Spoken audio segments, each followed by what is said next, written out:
Hello students, my name is Prashant Saxena and welcome to my channel study 21 है।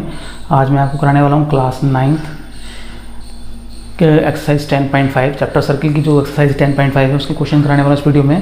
Question number 1 to 4 तक। देखिए पहला question हम लोग करने वाले हैं। तो क्वेश्चन नंबर 1,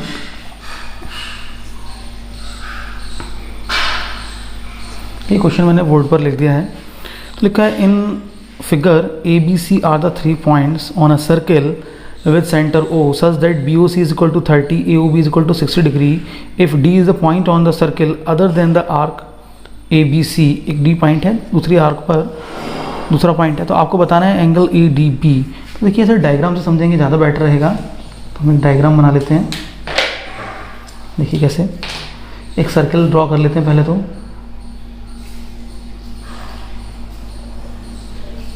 ये एक सर्कल है, 2 पॉइंट इस पे हमने यहाँ ले रहे हैं, सेंटर है,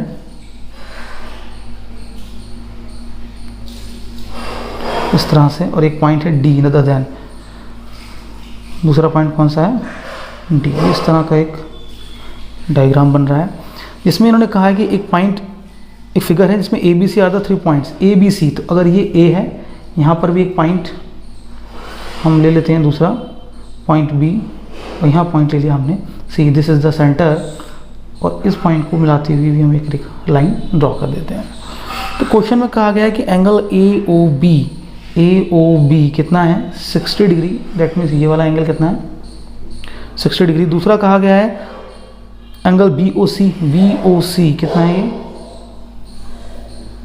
30 डिग्री।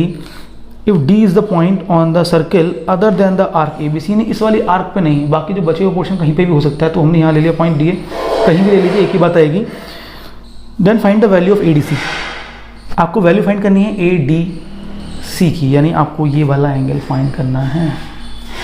मैं पहले आपको बता चुका हूँ कि ये पूरा एंगल जो होता है ना, ये डबल होता है इस वाले एंगल का, यानी ये वाला एंगल इस पूरे एंगल का हाफ होगा। ये मैं पहले ही सर्किल में आपको डिटेल में बता चुका हूँ, तो उसी हिसाब से हम यहाँ पे कर लेंगे। तो पहले पूरा एंगल की बात करेंगे।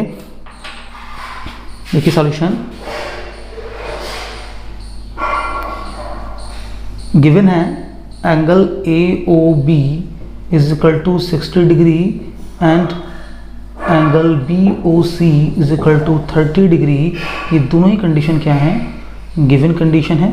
देयरफॉर जो angle AOC is equal to क्या हो जाएगा? इन दोनों का सम, AOC इन दोनों का सम, यानी 60 प्लस 30, यानी पूरा ऐड कर लें तो कितना हो जाएगा? ये 90 डिग्री। यानी angle AOC is equal to 90 degree. ये आपने निकाल लिया पहले, ठीक है। अब एक दूसरी इस रिमेनिंग आर्क, इस आर्क पे नहीं बल्कि दूसरी, इसी जो बचा हुआ पोर्शन है उस पर कहीं पर भी एक पॉइंट ले रहे हैं। तो ADC at the point on the remaining arc. तो D is the point, since D is a point on the remaining arc, remaining part of the circle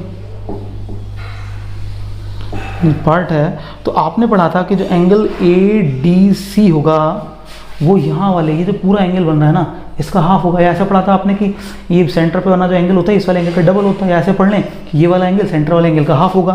यानी आप सिंपल कह सकते हैं ये होगा 1/2 एंगल AOC।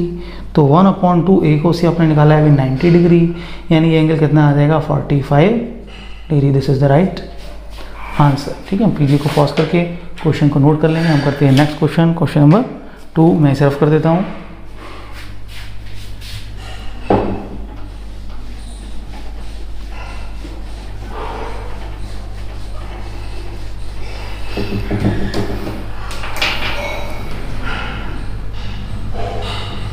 क्वेश्चन नंबर 2 पढ़ लें। ए कोड of a circle is equal to the radius of the circle, यानी एक सर्किल की कोड उसकी रेडियस के बराबर है। पहले हम सर्किल बना लेते हैं। सबसे पहला काम तो हमारा यही रहना चाहिए कि हमने क्या करा? एक सर्किल बना लिया। बहुत बढ़िया। अब बात चल रही है एक इसकी कोड की। तो भैया ये थोड़ी सी बड़ी कोड बन गई, एक सेकंड, क्योंकि उस रेडियस की ऐसी कोड बनानी है जो रेडियस के इक्वल है। मान लीजिए ये सेंटर है, ये क्या है? रेडियस है। तो इतनी बड़ी कोड बनानी है जो रेडियस के इक्वल हो, यानी ये है पॉइंट O, ये कोड AB, ठीक है। और यहाँ एक पॉइंट ले लेते हैं हम P। ठीक, क्या कह रहे हैं क्वेश्चन में, code of a circle is equal to the radius of the circle, find the angle subtended by the code at a point on the minor arc and also at a point on the major arc. यानी आपको वो angle निकालने हैं जो code minor arc में किसी point पर बना रही है, कोई भी पॉइंट ले लो, हमने पॉइंट P ले लिया, ये वाला एंगल जो बना रही है, ये वाला एंगल, एक तो ये फाइंड करना है। दूसरा कह रहे हैं ऐसे ही मेजर आर्क में भी कहीं ना कहीं बना रही है, तो मान लो ये पॉइंट Q है, तो यही आर्क, ये जो कोड है यहाँ पे भी एंगल बना रही है। थोड़ी लाइन आड़ी हो गई, ठीक है। यानी ये वाला एंगल निकालना है आपको, ब्लैक से कर देते हैं, जो एंगल फाइंड करना है आपको। कौन से एंगल बनाने हैं फाइंड करने हैं आपको, एक तो कह रहे हैं ये वाला एंगल बताओ, यानी जो मेजर आर्क में बनाया, एक ये वाला एंगल बताओ जो माइनर आर्क में बनाया। अब एक चीज़ ध्यान से देखिए, तो ये कोड रेडियस के बराबर, यानी अगर रेडियस r है तो ये भी r ही होगी, ए बी भी r होगी।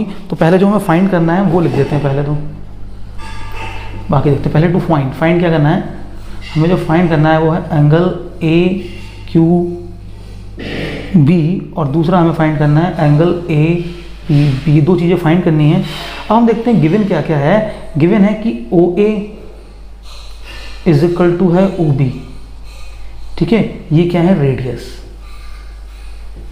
और ध्यान से देखिए कि जो कोड है ना ए बी, वो भी इक्वल होगी किसके, ओ ए और ओ बी के। क्यों, क्योंकि ये कंडीशन गिवन है कि जो कोड की लंबाई है वो भी इक्वल है। यानी जो ट्राइंगल बना ये वाला, इसकी तीनों साइड इक्वल है।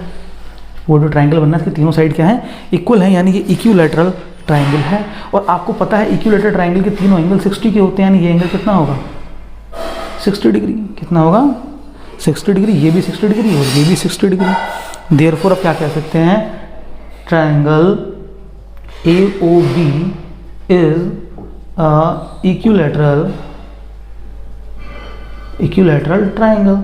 देयरफॉर जो एंगल बनेगा आपका ए ओ बी, हमें जरूरत थी इसी की 60 लिया, बाकी हमें पता है ये भी 60 होगा और ये भी 60 होगा, लेकिन हमने क्या कहा, जो हमें चाहिए था हमने उसको लिख लिया। अब जब ए ओ बी 60 है, यहाँ से देखिए ए ओ बी कितना है 60 है, तो आपको ये तो पता चल गया ना कि जो ये वाला एंगल होता है ना, मेजर आर्क पर बना एंगल सेंटर बने एंगल का हाफ होता है। सिंस वी नो दैट, तो हम कई बार पढ़ चुके हैं, वी नो दैट। आप ऐसे लिख दीजिए कि जो एंगल ए क्यू बी है ना, वो हाफ होता है एंगल ए ओ बी का। ये तो हम बहुत देर से पढ़ रहे हैं, यानी 1/2, इसकी वैल्यू निकाली हमने 60 डिग्री, यानी जो एंगल आ गया ए क्यू बी वो आपका आ गया 30 डिग्री। देखिए एक आंसर आ गया, एक आंसर आ गया आपका 30 डिग्री। हमारे पास ये वाला एंगल फाइंड करने को रह गया। इसका बताइए रिफ्लेक्स एंगल निकालना, जब ये 60 है तो रिफ्लेक्स एंगल कितना होगा, ये टोटल 360 होता है, तो रिफ्लेक्स एंगल कितना हो जाएगा 300। अगर मैं बात करूँ ए ओ बी का रिफ्लेक्स एंगल निकालूं तो कितना हो जाएगा, इतना 360। हमें निकालना है A P V is equal to 1/2 reflex of A B, यानी ये वाला एंगल इस एंगल की रिफ्लेक्स, यानी सामने वाले एंगल की रिफ्लेक्स एंगल का हाफ होता है। क्या होता है, जो एंगल बनता है, जो माइनर आर्क में जो एंगल बनता है वो सेंटर पे बने एंगल के रिफ्लेक्स एंगल का हाफ होता है। तो आपने क्या लिखना है, देखो मैं यहाँ लिख देता हूँ पहले, तो स्पेस नहीं है, देखिए यहाँ कर लेते हैं हम। तो ये तो देखो पूरा 360 होता है, ये 60 तो ये रिफ्लेक्स एंगल कितना बचा, ये बचा आपका इतना। तो हमें निकालना है एंगल ए पी बी। तो जो एंगल ए पी बी होता है, मैंने क्या बताया आपको, वो हाफ होता है reflex angle of angle A O B के, यानी ए ओ बी का जो रिफ्लेक्स है उसका हाफ होता है, तो 1/2। तो ए ओ बी का रिफ्लेक्स कितना निकाला अभी आपने 300, तो यानी ये कितना हो जाएगा 150 डिग्री। तो एक आंसर आपका ये आ गया, यानी ये वाला एंगल कितना है 150 डिग्री, ये निकाल दिया हमने। और ये ऊपर वाला एंगल कितना है 30 degree. This is the required answer. Video को पॉज करके क्वेश्चन को नोट कर लीजिए। हम करते हैं नेक्स्ट क्वेश्चन नंबर 3। बस ये ध्यान रखिए, जो माइनर आर्क में बना एंगल होता है तो रिफ्लेक्स एंगल के सामने वाले जो सेंटर पर बना एंगल है उसके रिफ्लेक्स एंगल के हाफ के इक्वल होता है। वीडियो को पॉज करके नोट करते रहिए। Next question number 3।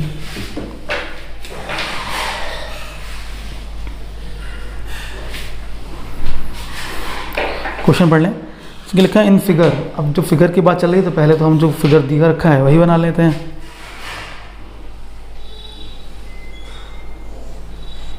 ये सर्कल है, ये फिगर में इस तरह से दिया हुआ है, अगर ये सेंटर है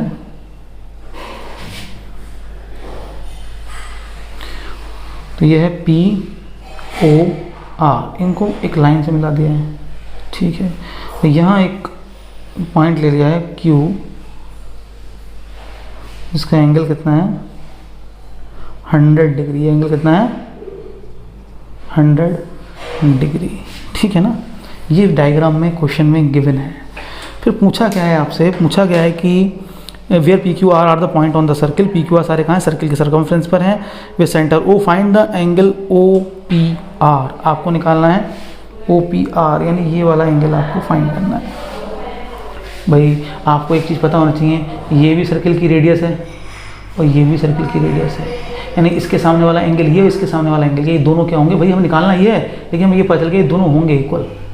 हमें निकालना एंगल ये वाला है, लेकिन ये और ये क्या होंगे आपस में इक्वल होंगे, तो इक्वल साइड्स, ट्राइंगल में इक्वल साइड्स के जो अपोजिट एंगल होते हैं वो भी क्या होते हैं आपस में इक्वल होते हैं। इसके अकॉर्डिंग ये दोनों एंगल क्या होंगे इक्वल होंगे। इससे एक चीज़ तो पता चल गई दो। अब हमें सिर्फ ये एंगल निकाल लें, अगर हमें ये एंगल पता चल गया तो ये तो इक्वल होते हैं, अगर ये एक्स है तो ये भी एक्स है, तो उससे आधा हो जाएगा जितना बचेगा, यानी सिर्फ एक एंगल निकालना होगा हमें पी ओ आर, उसके बाद हमें निकल जाएगा। तो जो पी ओ आर एंगल है वो आपको बताया था मैंने अभी आपने देखा था, जो माइनर आर्क में जो एंगल बनता है वो रिफ्लेक्स एंगल का हाफ होता है, रिफ्लेक्स एंगल का हाफ होता है, उसी के कॉरस्पॉन्ड हमारा ये बनेगा, यानी ये वाला जो एंगल बनेगा वो पी क्यू आर के एंगल का डबल होगा, जिसका एंगल बनेगा यहाँ पे। देखो फिर समझ लो, अभी आपने करा था इसका उल्टी कहानी पड़ी थी, इससे पिछले वाले क्वेश्चन में क्या बात थी कि यहाँ वाला एंगल, ये जो माइनर आर्क में जो एंगल बनता है, माइनर आर्क पर जो एंगल बनता है वो सेंटर वाले एंगल के रिफ्लेक्स एंगल का मतलब इस वाले एंगल का हाफ होता है। यानी इसकी उल्टी बात कही जाए कि जो रिफ्लेक्स एंगल होता है वो इस वाले एंगल का डबल होता है। अब ऐसे ही पढ़ सकते हैं ना कि रिफ्लेक्स एंगल मतलब, अगर ये आपको ये बताया गया था रिफ्लेक्स एंगल का आधा ये वाला एंगल होता है, तो ठीक है, जब रिफ्लेक्स एंगल का आधा होता है यानी ये 100 है तो ये 200 हो जाएगा, यानी रिफ्लेक्स एंगल कितना हो जाएगा पी क्यू आर का। उसी के अकॉर्डिंग ये हम सॉल्यूशन में लिखते हैं,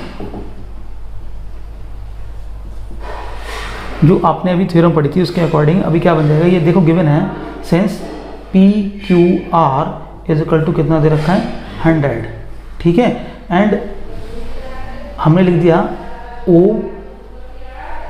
P R is equal to है एंगल ओ आर पी के, दोनों ही आपस में कैसे हैं इक्वल है, इसको हम x कह देते हैं, मान लिया हमने कितना है x है। अब थ्योरम के अकॉर्डिंग कहना जो रिफ्लेक्स एंगल होता है इस वाले एंगल का डबल होगा, यानी रिफ्लेक्स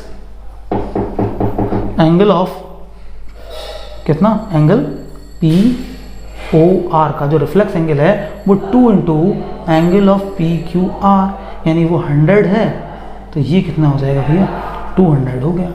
अब आपको पता है टोटल तो 360 बनता है, यानी आप ऐसा कह सकते हैं नहीं एंगल पी ओ आर हो जाएगा 360 degree minus reflex angle of P O R, यानी टोटल 360 था, उसमें से ये 200 था, यानी जो एंगल पी ओ आर आ गया आपका वो आ गया 160 डिग्री, बिल्कुल ठीक, वो ये आ गया 160 डिग्री।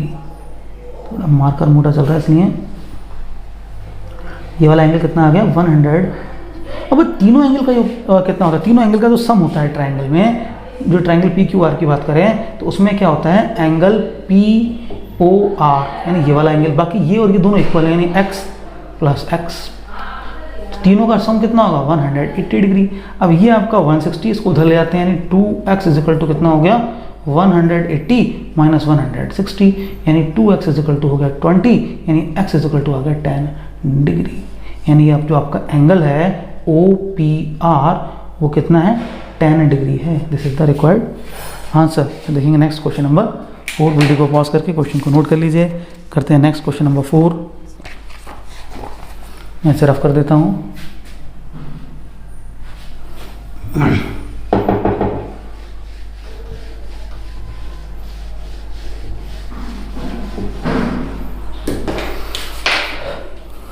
नेक्स्ट देखिए क्वेश्चन नंबर 4। तो 4 में भी भाई पहला तो जब सर्किल चैप्टर पढ़ रहे हैं तो पहला काम हमारा क्वेश्चन में लगभग सर्किल तो बना ही लेना है। तो हमने क्या करा, फटाफट एक सर्किल बना लेते हैं। अब क्या कहा है कि एंगल जो कोड है उसके अकॉर्डिंग डायग्राम दिया हुआ है। फिगर में देखो कह रहे हैं इस तरह से फिगर बना रखी है, यानी क्वेश्चन में ही दिया हुआ है डायग्राम। अब ये जो कोड है ना 2 पॉइंट्स पर एंगल बना रही है, ये वाला एंगल, दूसरा एंगल यहाँ बना रही है, ठीक है। ये कौन सा पॉइंट, ये ए है और ये डी है। ये पूरा एंगल कितना है 69 है और सिर्फ ये वाला एंगल कितना है 31 है। अब इस बात को ध्यान से समझिए, मैंने बताया था कि सेम सेगमेंट में जो एंगल बनते हैं वो सेम होते हैं। मैंने बात बताई थी जो सेगमेंट यानी जो एक कोड डिवाइड करती है, जो सेगमेंट बन रहा है इधर बने या इधर बने, तो ये एंगल क्या होते हैं आपस में इक्वल। और हमें फाइंड करना है एंगल बी डी सी यानी ये वाला फाइंड करना है, और ये होंगे दोनों इक्वल। इसका मतलब हम ये फाइंड कर लें और ये क्या हो जाएंगे, दोनों इक्वल हो जाएंगे। तो उसी के अकॉर्डिंग हम करते हैं। देखिए अब ट्राइंगल में 2 एंगल, ये जो ट्राइंगल बन रहा है देखो यहाँ से ए बी सी, इसमें 2 एंगल दे रखे हैं और ट्राइंगल के तीनों एंगल का सम कितना होता है 180 होता है। तो पहले हम थोड़ी सी चीज़ें लिख देते हैं। Angle A, since angle A, या ऐसे लिखो since angle B A C is equal to होगा एंगल बी डी सी। क्यों, क्योंकि angles in same segment, angles in the same segment, यानी एक ही सेगमेंट में जो एंगल बनते हैं वो क्या होते हैं इक्वल होते हैं, बात खत्म। यानी जितना ये होगा उतना ये होगा, यानी हमें ये निकालना है।